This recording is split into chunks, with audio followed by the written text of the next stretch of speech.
पढ़े लिखे लोगों में एक बहुत बड़ी गलतफहमी ये है कि शिक्षा पुस्तकों से आती है। जॉर्ज बर्नार्ड शॉ को याद रखिए, है पढ़ना चाहता था इसलिए कभी स्कूल नहीं गया। लोगों को एक बड़ी गलतफहमी है कि सारा ज्ञान होने के सबसे बड़ा अनपढ़ कवि है कबीरदास। कबीर जैसा अनपढ़ होने के लिए सारी किताबों में आग लगानी पड़े ना, तो मैं तो आग लगा दूं, जैसी समझदारी मिलती हो आग लगाने से। तो पद्धतियां 4 हैं मुख्य रूप से। अगर आप में कभी किसी का मन करे कि यूपीएससी छोटा उद्देश्य है, कुछ बड़ा हासिल किया जाए, तो 4 रास्ते हैं। पहला रास्ता कहलाता है ज्ञान मार्ग, ठीक है। दूसरा रास्ता है योग मार्ग, ज्ञान मार्ग, योग मार्ग। तीसरा एक होता है कर्म मार्ग,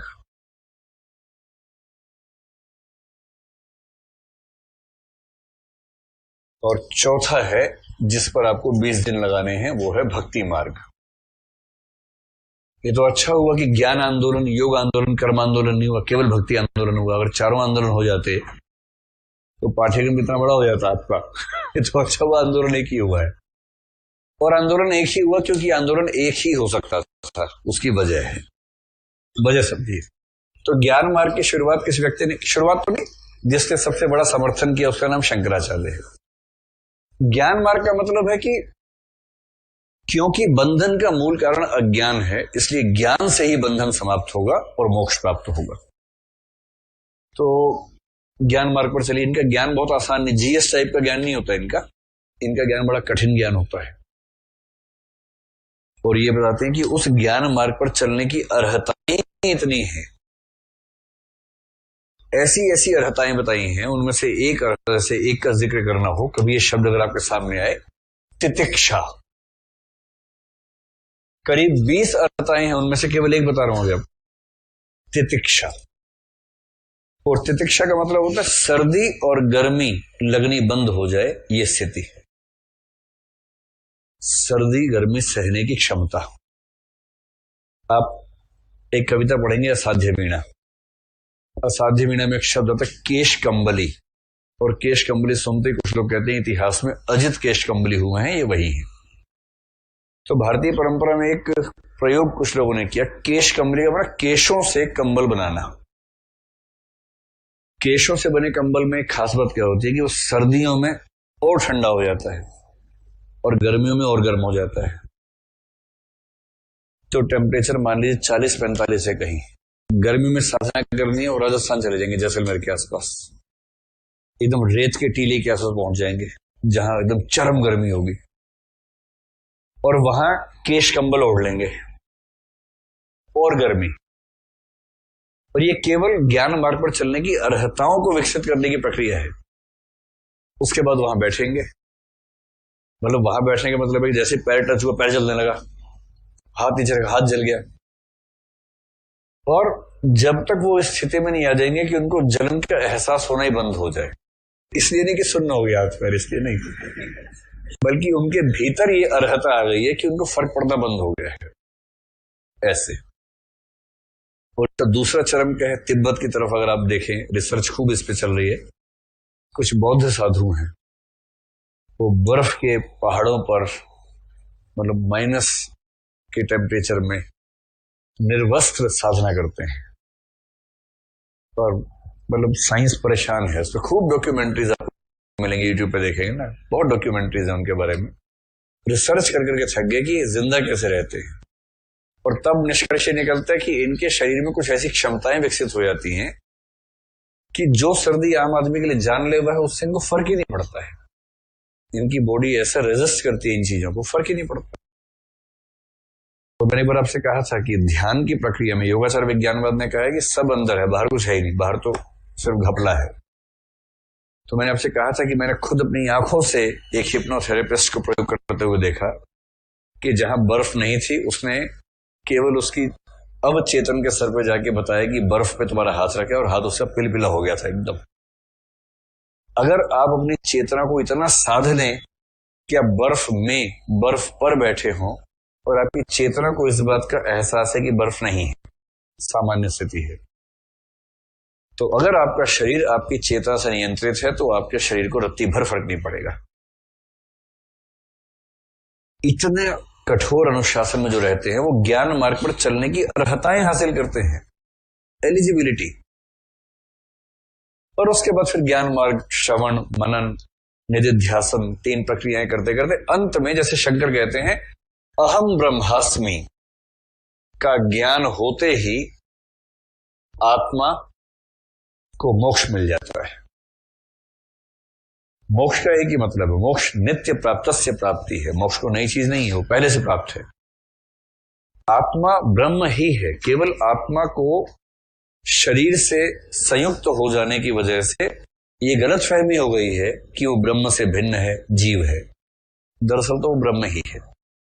और जैसे ही जीव होने का भ्रम टूटता है, अहम ब्रह्मास्मि का एहसास होता है। अहम ब्रह्मास्मि का ज्ञान वो नहीं जो अभी आपको हुआ है। अहम ब्रह्मास्मि, हाँ आई नो अहम ब्रह्मास्मि, वैसे वाला नहीं।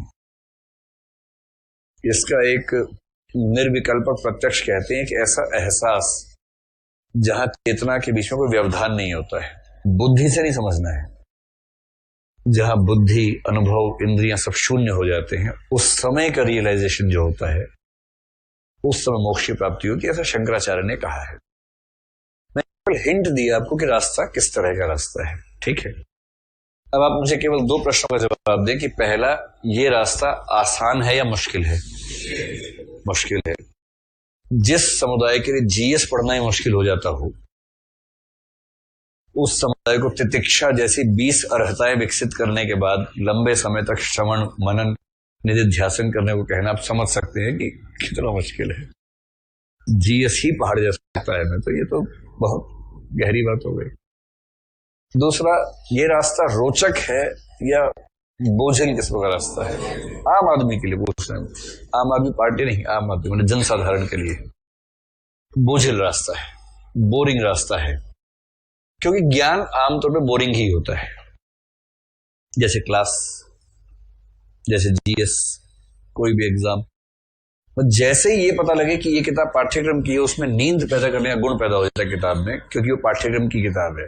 और वही किताब पाठ्यक्रम में ना हो तो लोग शौक में पढ़ लेते हैं कि वाह, सेल्फ रीडिंग कर रहे हैं, स्वाध्याय कर रहे हैं। लेकिन ज्ञान मार्ग बहुत बोझिल है। आप आम आदमी को बुलाएं कि चलो चलो आओ किताब पढ़ेंगे हम मिलके आएगा ही नहीं कोई, कोई नहीं आएगा। फिर आप बोले शाम को हनी सिंह गा रहे, देखो पूरा खानदान लेके आ जाएंगे सब लोग कि बचपन से बहुत इच्छा थी हनी सिंह को देखने की, देखिए हम सब आए हैं। तो मुश्किल रास्ता है, बोझिल रास्ता है। और क्योंकि मुश्किल है इसलिए बोझिल है, या बोझिल है इसलिए मुश्किल है। जी, साधना के माध्यम से ज्ञान मार्ग को प्राप्त नहीं करते हैं, ज्ञान मार्ग पर चलना ही साधना है। प्राप्त तो वो होगा, मोक्ष या ईश्वर, कुछ भी कह लीजिए।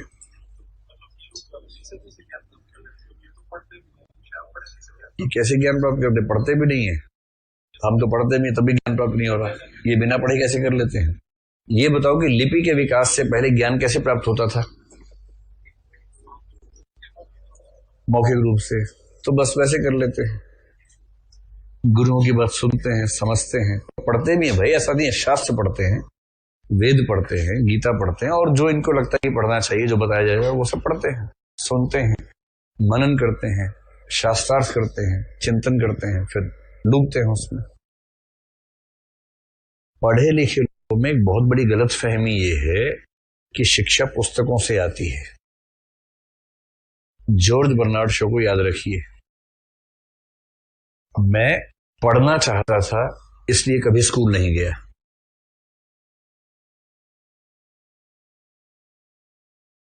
और पढ़े लिखे लोगों को ये बड़ी गलतफहमी है कि सारा ज्ञान उन्हीं के पास है। हमारे दादा परदादा लोग जो थे या हैं, वो शायद पढ़े लिखे नहीं थे, पर मेरे दादा संयोग से पढ़े लिखे थे। लेकिन एक पीढ़ी और पीछे चले जाएंगे तो व्यक्ति अनपढ़ होगा। लेकिन आप मान के चलिए कि वो कई मामलों में हमसे कई गुना ज्यादा समझदार थे, एनलाइटेंड थे कई मामलों में, जो हम पढ़ने के बाद भी नहीं हो पाते हैं। तो इस गलत फहमी को जितना मन से निकाल देंगे कि पढ़ाई और एनलाइटनमेंट के बीच में अनिवार्य संबंध है, ऐसा बिल्कुल नहीं। पढ़े लिखे मूर्ख भी बहुत देखे होंगे आपने, अनपढ़ समझदार भी खूब देखे होंगे। और हिंदी साहित्य का सबसे बड़ा अनपढ़ कवि है कबीरदास। कह गया है, कागद मसी छवो नहीं, कलम गही नहीं हाथ, कागज और स्याही को छुआ नहीं, कलम को हाथ में पकड़ा नहीं, कबीरदास है। और कबीर जैसा अनपढ़ होने के लिए सारी किताबों में आग लगानी पड़े ना, तो मैं तो आग लगा दूंगा, अगर कबीर जैसी समझदारी मिलती हो आग लगाने से। तो मतलब पढ़े लिखे लोग जरूरत से ज्यादा आत्मविश्वास में रहते हैं, इतना आत्मविश्वास होना नहीं चाहिए। इतनी धौंस में मत रहिए कि हमने किताब पढ़ ली तो हमने पता नहीं क्या कर दिया। किताब पढ़ने के बाद भी कुछ खास चेंज नहीं होता है।